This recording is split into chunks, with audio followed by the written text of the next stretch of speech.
Oh yes, it's time for the sins of world. I'm Gigante and I'm here to say my game was perfect. Don't you dare talk about this today. Oh yes, the sins of Iceborne too. For once I'm with the spiky idiot. What the hell are you talking about? My game was beautiful as I am. First things first, fellow hunters. Hello there. Second things second, fellow hunters. World and Iceborne are masterpieces in my eyes.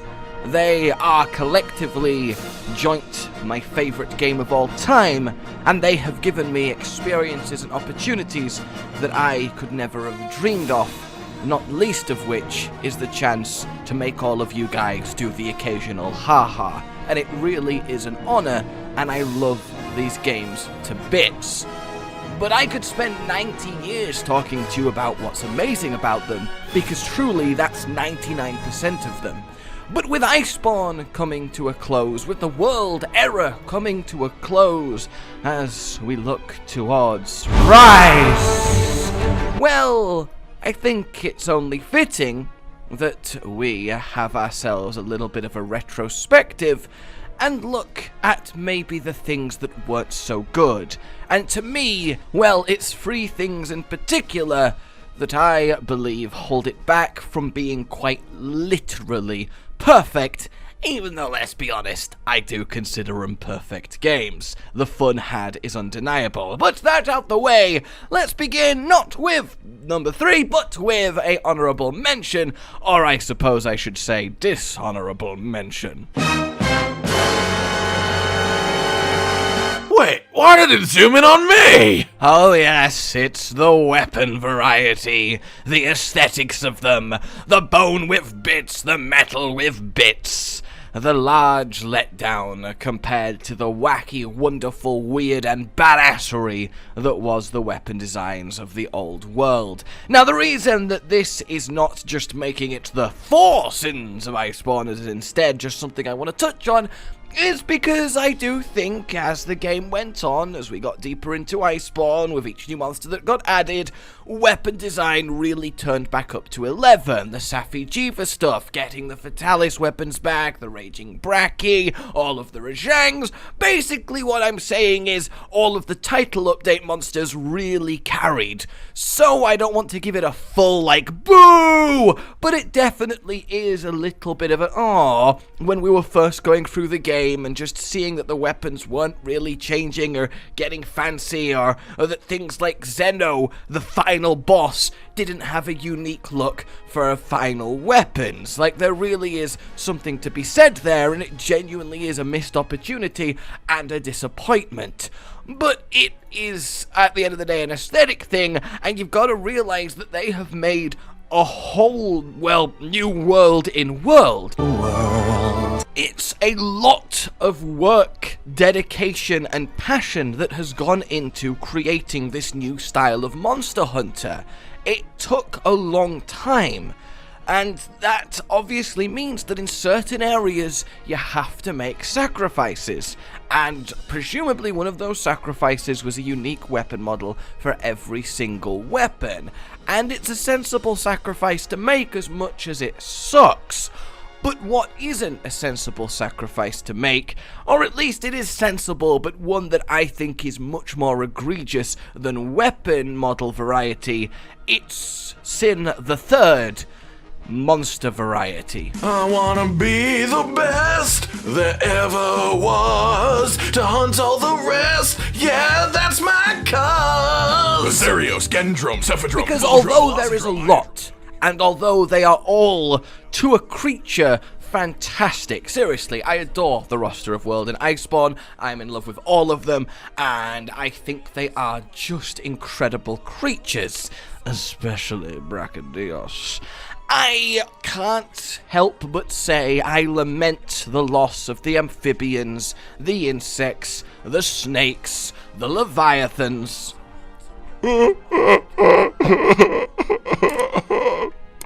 More than I can express. And again, this is a symptom to me of well, World was a huge amount of effort converting everything to this new style and way of doing things. New engine, new life breathed into Monster Hunter. You can't just throw everything at it, you have to pick and choose if you're gonna get the game done, you know, in under maybe 10 years. And that is what happened. And then you factor in things like Zora Magdaros, which, by the way, is a fairly unique, cool concept, right? It's a giant walking volcano mountain turtle. Like, that is a badass concept. Obviously, in practice, it turned out to be a bit more on the side of things, but that isn't, to me, that big of a deal. What is a big of a deal is it took a year of development time to make Zora. And while again, a monster that is the zone, lava everywhere, an elder dragon chasing it, a huge barrier, epic siege fight, story climax, the first time I really did enjoy it. But is Zora being in the game worth a year that could have been put on, you know, a few other smaller monsters? Well, still large monsters, but smaller than Zora. You get what I'm saying. I mean, it's hindsight is 2020, and I don't blame them at all. It's ambitious, the passion has gone into it, and honestly, I wouldn't change it. But there is this element of, oh god, imagine if we could have seen things like Naturala, but in World's aesthetic and style. The live snaky movements, the sonic attacks. God, it would have been badass.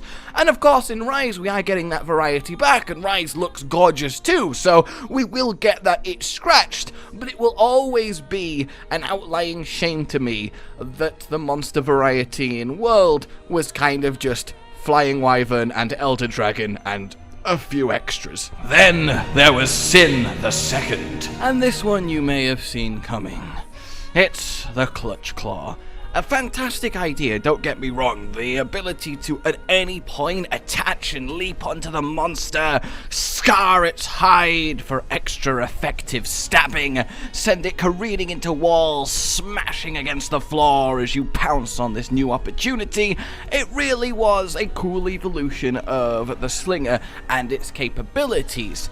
The only problem, and it is a big one, is that it fundamentally changes the gameplay of a Monster Hunter hunt in a way that, at least to me, is simply not fun. And to explain that, well, what does tenderizing do? Okay, it makes you do 10% more damage, so that's a big deal, but it of course softens the part, activates weakness exploit, which got nerfed to, you know, force you into tenderizing more, and makes otherwise hard bits pliant and squishy. And that, in theory, is good. You want the part of the monster you're hitting to be tenderized, you know? That is nice efficiency. That feels fun. That scratches that human itch to be as effective as possible in, well, the culling of the creature before you. The issue arises then when, in the act of getting that part tenderized, you just feel frustration, or at the very least, there isn't really enjoyment in it. It's kind of a check the box, okay, now we can begin hunting normally. And you can't put across the rhetoric of, well, if you don't like tenderizing, just ignore it and hunt without it, because that's not really a valid response.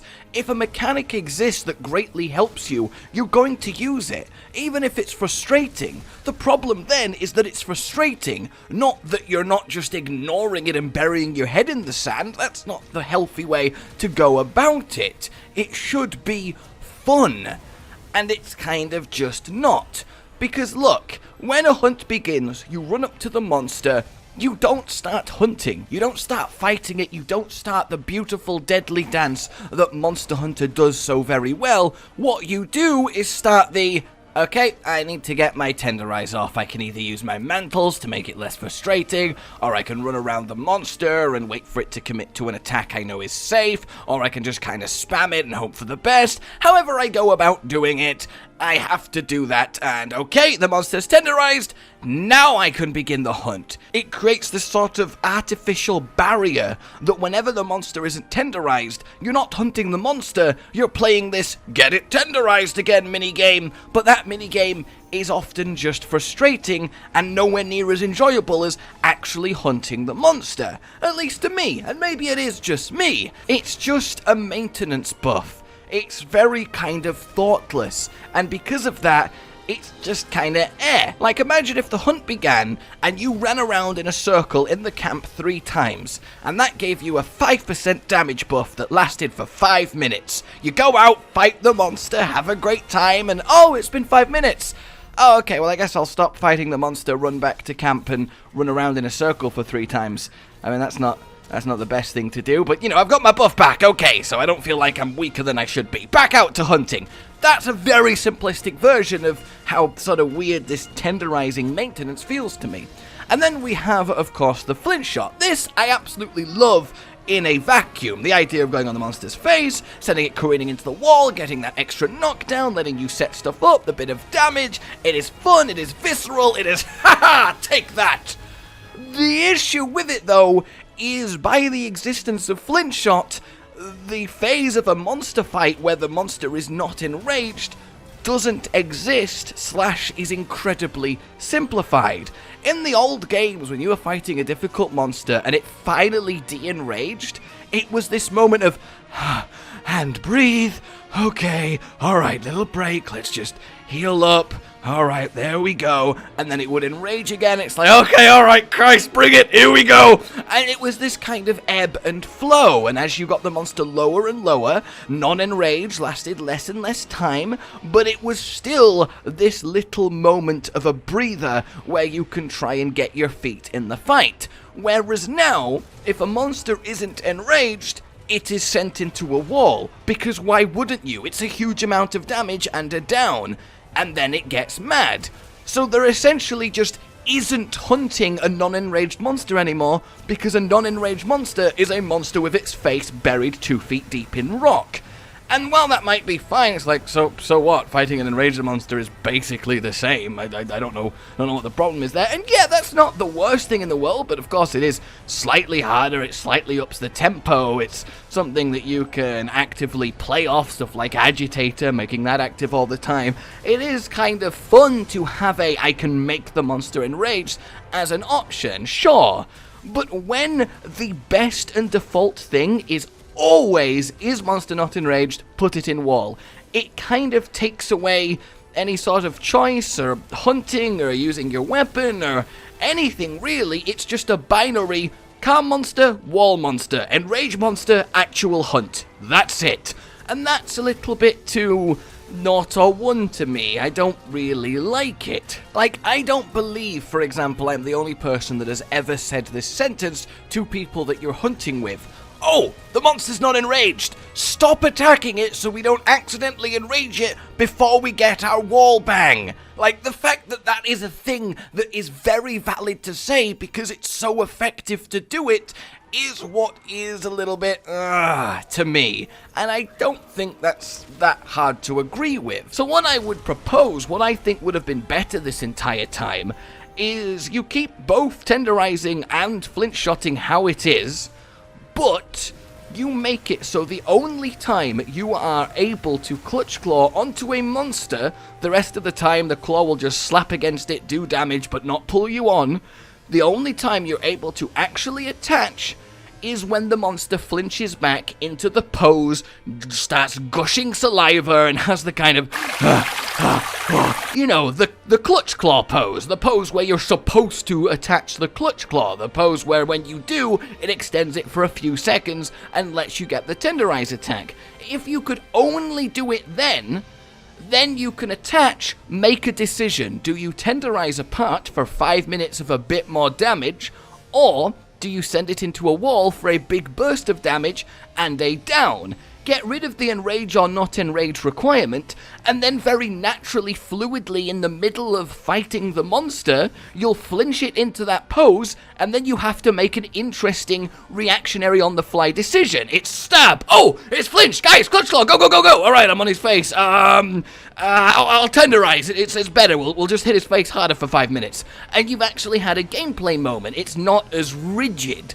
That's how I think it would have been perfectly implemented. But of course, I want your feedback on that too. So that, for me, is the kind of failure of the Clutch Claw. I don't think it's a complete failure, of course not. I think it was a fun little experiment, and it's certainly got its moments, enjoyments, and there is some seriously good, and I guess bad, but, you know, still fondly remembered moments from its use, but I think it could have definitely been, let's say, more elegant. And then finally, Sin the First. And this is something I've brought up recently when I talked about difficulty in Monster Hunter and how I felt it was a little bit, wrong, let's say, in World and Iceborne, and this is focused on the tent. I am the most powerful entity in all of Monster Hunter.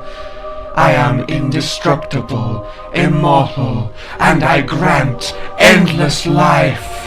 Without me, hunters, you would be nothing. And this specifically is the ability to restock mid-hunt. And by this I mean specifically health.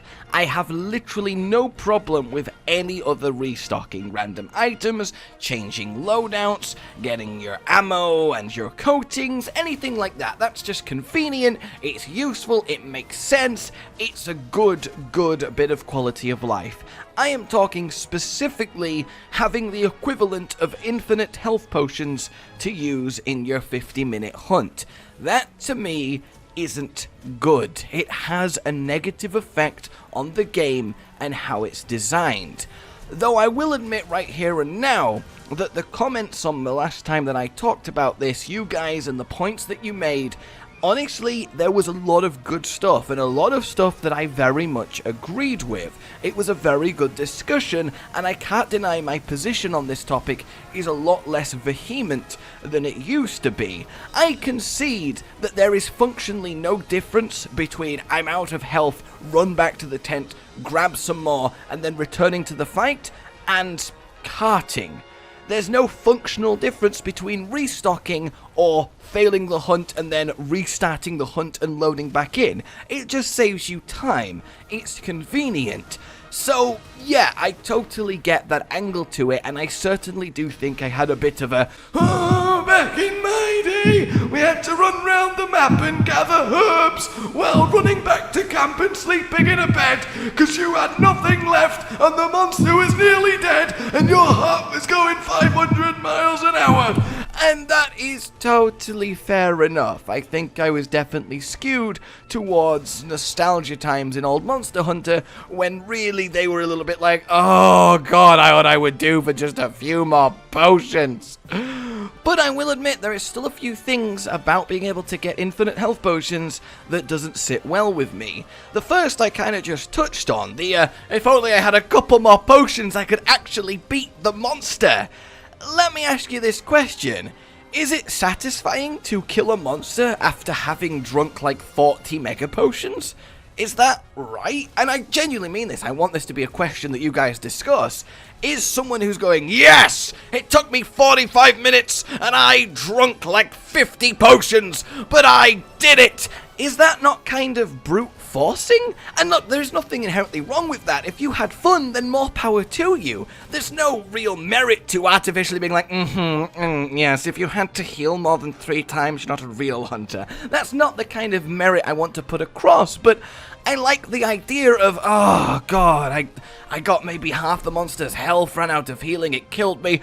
Okay, let's go again. Oh, it was limping, but I finally ran out of healing and it killed me. Alright, let's go again. This time, yes, I killed it with 1 potion left. Is that cycle not more satisfying than running back to the tent than back to the monster 6 times? Am I wrong there? Is that cycle of slowly getting better and getting further and further into the fight with the limited resources you're allowed to bring more inherently enjoyable than just pounding potions endlessly until either the monster's dead or the timer runs out? And you might be like, well, it's still not infinite health. The monster can still kill you. You can't just summon them into your bag. And yeah, that is correct. But therein lies my main definitive problem with this. And I don't think I highlighted this well enough in my first video because I think a lot of people kind of missed it. And that's totally on me. What I am saying is that if you can have infinite health potions, you cannot design a monster who kills you slowly. Does that make sense? Like, imagine if Valhazak's main way of damaging you was slowly ticking your health down with effluvium. That would be a fantastic kind of attrition fight where you have to kill him before you're slowly drained. But you can't do that because you can just keep having healing, right? You can't have a monster win a war of attrition when you have infinite attrition. So what do you have to do? Make monsters hit hard and make monsters hit fast. 1 to 2 shot attacks everywhere because otherwise people won't cart. And look, there's nothing wrong with that. That still results in very enjoyable, really well done, heart-pounding fights, like Elatrion, like Vitalis, like Raging Brachydios. But it's limiting, right? That's your only way of designing a fight.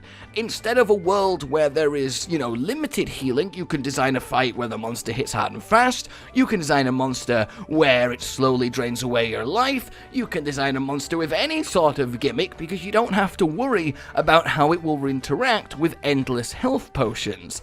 If that at least makes some kind of sense. And the thing is, Capcom are very aware of this. There is a reason that Raging Brachydios locks you in the final room. It is so that it is a you or him. You have what you have when you go in there, and you either kill him with it, or he kills you. That lock-in mechanic, while fun, is a solution to endless healing. Look at Vitalis having a half-an-hour hunt time. That is a solution to endless healing, because you can't slowly grind him out. You have to be aggressive if you're gonna get through the health in time, at least while we were still learning him. These are band-aids that we use to counter the fact that you can endlessly heal. So it's not like I'm the only one seeing this, the designers very much are as well. So I guess what I'm saying is, to me, I think restocking is a little bit too convenient. That's the way that I will say it. And the bottom line is I genuinely believe that having infinite healing potions available on a hunt limits the amount of ways that you can design a monster and how it fights. And I don't think that's a completely outlandish thing. Those are my 2 core points. Everything else I said, I'm like, yeah, fair enough, actually, that's not big of a deal. But I think those 2 points do very much stand strong.